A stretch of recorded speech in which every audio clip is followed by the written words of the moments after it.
আলহামদুলিল্লাহি রাব্বিল আলামিন ওয়াসসালাতু ওয়াসসালামু আলা রাসূলিহিল কারীম ওয়া আলা আলিহি ওয়া সাহবিহি ওয়া আহলি বাইতি আজমাইন।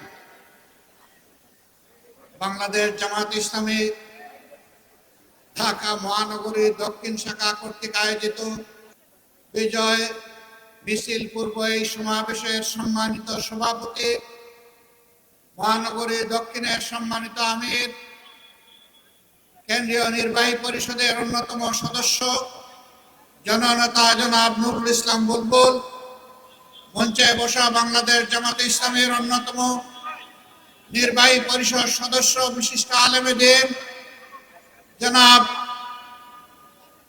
AHM আব্দুল হালিম,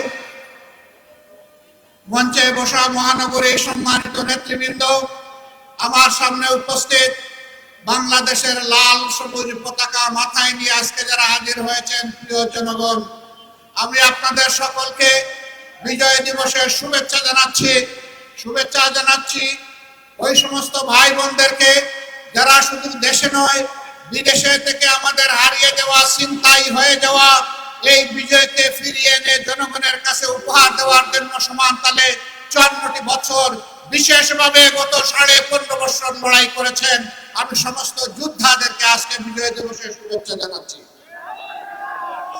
গভীর কৃতজ্ঞতা জ্ঞাপন করছি যারা 71 সালে রণাঙ্গনে বুক চিতিয়ে যুদ্ধ করেছিলেন, জীবন দিয়েছেন, বঙ্গত্ব বরণ করেছেন, লড়াই করে সেদিন বিজয় উপহার দেওয়ার জন্য যারা ঘর থেকে বের হয়ে এক এক করে 9.5 মাস যারা রণাঙ্গনে ছিলেন, আমি তাদের সকলের প্রতি গভীর কৃতজ্ঞতা জানাচ্ছি। আমরা জাতি হিসাবে কৃতজ্ঞ জাতি, কিন্তু একটা দল, বিশেষ করে একটা গোষ্ঠীও না, একটা পরিবার জাতিকে কৃতজ্ঞতা বোধ ভুলিয়ে দিয়েছিল। স্বাধীনতার সমস্ত অবদান, ক্রেডিট হাইজ্যাক করে একটি পরিবারের সম্পত্তিতে পরিণত করা হয়েছিল। বাংলাদেশকে তারা তাদের জমিদারি মনে করে নিয়েছিল, জনগণকে তারা তাদের প্রজা এবং ভাড়াটিয়া বানিয়েছিল, আমাদের সন্তানদের মুখের গ্রাস কেড়ে নিয়েছিল, মেধাকে পায়ের তলে দোলন করে ক্যাডার ভিত্তিক বাংলাদেশে গঠন করার চেষ্টা করেছিল। সম্মানিত ভাই ও বন্ধুগণ, এরকম একটি বিজয় দিবস আজকে জনগণের মাথায় মাথায় লাল এবং সবুজের টুপি। এই সবুজ হচ্ছে বাংলাদেশের শ্রমিক জমিন, লাল হচ্ছে আমাদের শহীদদের রক্ত। এটা সূর্যের চেয়েও দামি। এই রক্ত দেওয়া শুরু করেছিল এই জাতি 47 সালে। তখন থেকে রক্ত দিয়ে 24-এর 5 আগস্ট পর্যন্ত এই রক্ত দেওয়া অব্যাহত রয়েছিল। দুঃখের বিষয়, 47-এর পরেও জাতির স্বাধীনতার সুফল ভোগ করতে পারেনি। আবার 71-এর পরেও জাতির স্বাধীনতা হাইজ্যাক হয়ে গিয়েছিল। আজ পর্যন্ত কোনো জবাব নাই এই জাতির সামনে, কেন সেদিন মুক্তিযুদ্ধের সর্বাধিনায়ক পাকিস্তানি আর্মির আত্মসমর্পণ অনুষ্ঠানে থাকতে পারলেন না, কেন তাকে পদে পদে অপমানিত করা হয়েছে, কেন তার স্বীকৃতি নেই, কেন যিনি স্বাধীনতার ঘোষণা দিয়েছিলেন জিয়াউর রহমান সাহেব, তার স্বীকৃতি নেই। তারা সকলের অবদানকে ম্লান করে, আমি আগেই বলেছি, একটা পরিবারের সম্পদে পরিণত করেছিল বাংলাদেশের স্বাধীনতাকে। মুক্তিযুদ্ধের চেতনার নামে তারা জাতিকে শোষণ করেছে, ধোঁকা দিয়েছে, জাতির উপর জুলুম করেছে, জাতির অধিকার কেড়ে নিয়েছে, জাতিকে দাসে পরিণত করেছে। বিশেষভাবে অভিনন্দন জানাই। যে লড়াই শুরু হয়েছিল 72 সাল থেকে সত্যিকারের স্বাধীনতার সুফল ভোগ করার জন্য, জনগণের হাতে স্বাধীনতার সুফল তুলে দেওয়ার জন্য, সেই লড়াইয়ের একটা পর্ব সমাপ্ত হয়েছে 24-এর 5 আগস্ট। এই 24-এর লড়াইয়েও জনগণকে নিজ দেশের স্বৈর শাসকের হাতে জীবন দিতে হয়েছে।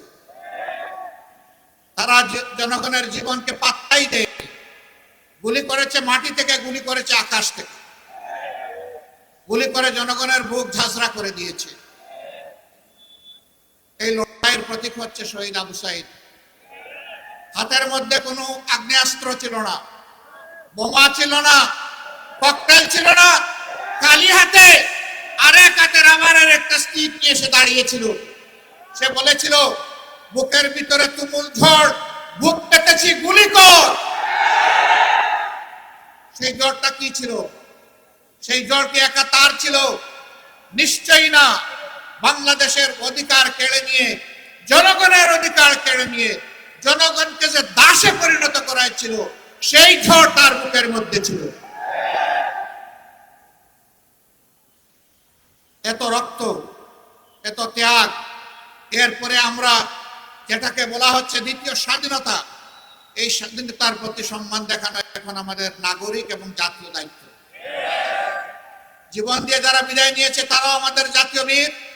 এই লড়াইয়ের ময়দানে দেশে বিদেশে যারা শরীক হয়েছে তারাও আমাদের জাতীয় বীর। আমরা জাতীয় বীর দেখে আমাদের উচ্চ শিখরে রেখে তাদেরকে আমরা সম্মান জানাতে চাই। জাতীয় বীরদের এই অবদান কোন ব্যক্তি, কোন পরিবার, কোন গোষ্ঠী, কোন দলের লোলক দৃষ্টির সামনে এটা যেন হারিয়ে না যায়। বাংলাদেশের জনগণকে পাহারা দিতে হবে। আপনারা পাহারা দিতে পারবেন?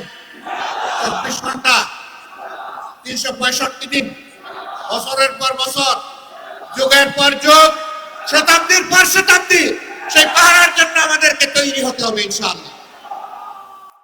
আজকের এই র্যালি থেকে আমরা জানিয়ে দিতে চাই, বারবার বুকে রক্ত দিয়ে যে জাতির স্বাধীনতা আনতে পারে, সেই জাতির সন্তানেরা আর এই স্বাধীনতা কাউকে আর ছিনতাই করতে দেবে না ইনশাআল্লাহ। আমরা সবাইকে ধৈর্যের সাথে বাংলাদেশ গঠনে অবদান রাখার জন্য অনুরোধ জানাবো। কাউকে যেন কোনো অস্থিরতা পেয়ে না বসে। আমরা পরিষ্কার বলে দিয়েছি, 15.5 বছরে কিছু আবর্জনা, কিছু জঞ্জাল তৈরি হয়েছে, সেই জঞ্জাল পরিষ্কার করতে হবে। নির্বাচনের সুষ্ঠু পরিবেশ নিশ্চিত করতে হবে। জনগণের ভোটার তালিকা শুদ্ধ এবং সুষ্ঠু করতে হবে। দেশের জনগণের করতে হবে, বিদেশে আমাদের প্রবাসীরা যারা আছে তাদেরও এই তালিকায় অন্তর্ভুক্ত করে আগামী নির্বাচন হবে ইনশাআল্লাহ। আমরা একজন নাগরিক ভোটার তালিকা থেকে বাদ পড়ুক, আমরা এটা চাই না। এর জন্য যা করা দরকার সরকারকে তাই করতে হবে। যে উদ্যোগ নেওয়া প্রয়োজন নির্বাচন কমিশনকে সেই উদ্যোগ নিতে হবে। এই উদ্যোগে আমরা কোনো ব্যতিক্রম, কোনো শিথিলতা আমরা বরদাস্ত করব না। ঘরে ঘরে জনগণে এই তালিকাকে নিশ্চিত করতে হবে। যারা চুরি করে ভুয়া ভোটার হয়েছে, একাধিক জায়গায় ভোটার হয়েছে, তাদেরকে এখান থেকে পাক সাফ করে ফেলতে হবে। যারা ধোঁকা দিয়ে একাধিক জায়গায় ভোটার হয়েছে, ওরা আদৌ ভোটারের যোগ্য কিনা সেই সিদ্ধান্ত নিতে হবে।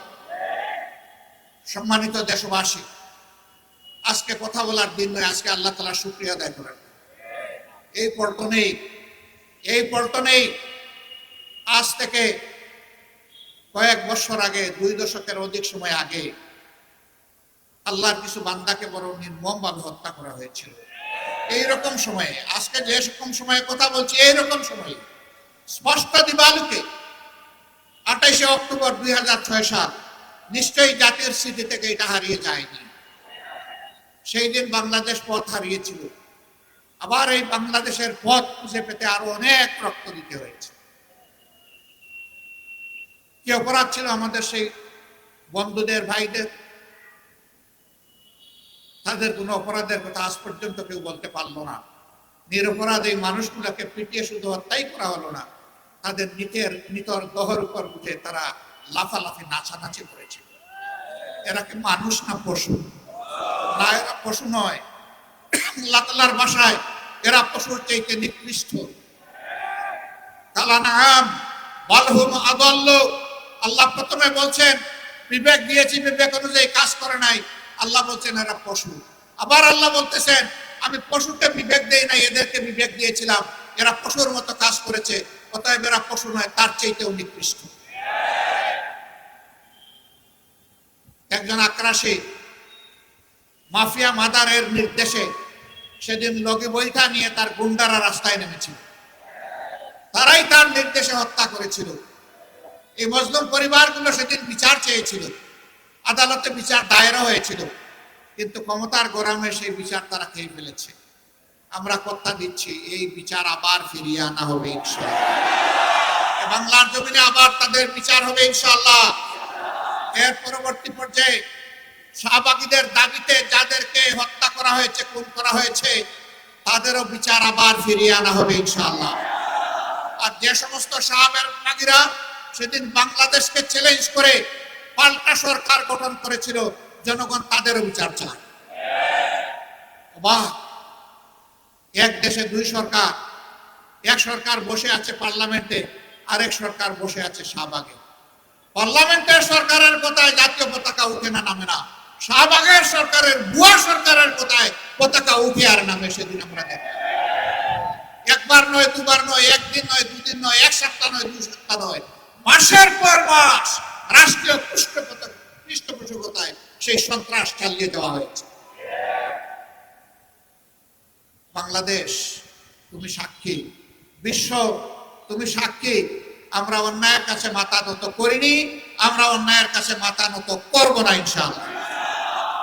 আমরা প্রিয় দেশের স্বাধীনতা, সার্বভৌমত্ব কোনো আগ্রাসী, কোনো হেজিমনিস্টদের কাছে আমরা বিক্রি করবো না, করতে দিব না ইনশাআল্লাহ।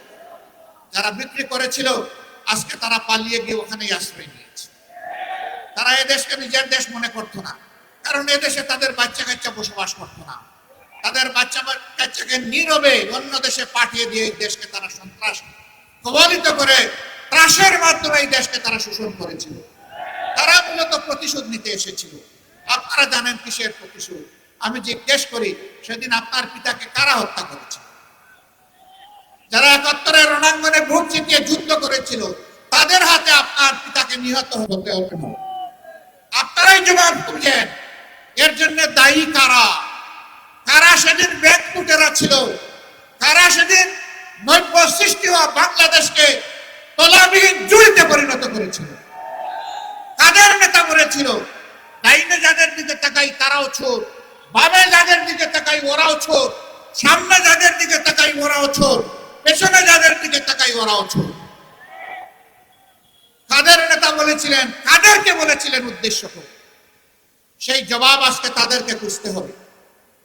কাজেই প্রতিশোধ জনগণের উপর নয়, প্রতিশোধ নেন আপনাদের অপকর্ম সংগঠনকারীদের উপর। আশ্চর্য বিষয়, তারা বাংলাদেশটাকে টুকরা টুকরা করে, বিভক্ত করে, হানাহানি, হিংসার রাজত্ব কায়েম করে পালিয়ে গিয়ে এখনো বাংলাদেশকে তারা স্থির থাকতে দেন না। তারা মাঝে মধ্যে ফোনা তুলে ফুসফাস করার চেষ্টা করেন।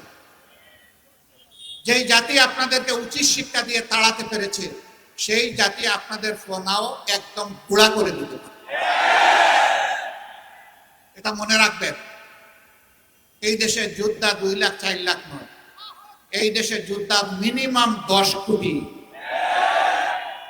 এই 10 কোটি যোদ্ধার 20 কোটি হাত সদা প্রস্তুত যে কোনো ষড়যন্ত্র রুখে দেওয়ার জন্য। আমরা আল্লাহ তাআলার সাহায্য চাই, আমরা যেন অন্যায় এবং অসত্যের বিরুদ্ধে আপোষহীন লড়াই করতে পারি। প্রিয় দেশবাসী, আসুন আমরা আরেকবার অঙ্গীকার করি আজকের এই বিজয় দিবসে আমরা অবশ্যই দেশকে ভালোবাসবো। আমরা কারো তাবেদার বানাতে এই দেশকে দেব না, এবং কেউ তাবেদারি করতে আসলে তাকে আমরা ছাড় দেব না। এই অঙ্গীকারে আজকের এই বিজয় দিবস উদযাপিত হোক। আরেকবার আপনাদেরকে শুভেচ্ছা, বিজয় দিবসের মোবারকবাদ জানিয়ে দেশে প্রবাসে নিবাসে যারা আছেন সকলের প্রতি কৃতজ্ঞতা জানিয়ে আপনাদের সুস্বাস্থ্য কামনা করে প্রিয় বাংলাদেশ আল্লাহ তাআলা কিয়ামত পর্যন্ত দীর্ঘজীবী করুন সেই দোয়া করে বিদায় নিচ্ছি। আসসালামু আলাইকুম ওয়া রাহমাতুল্লাহি ওয়া বারাকাতুহু।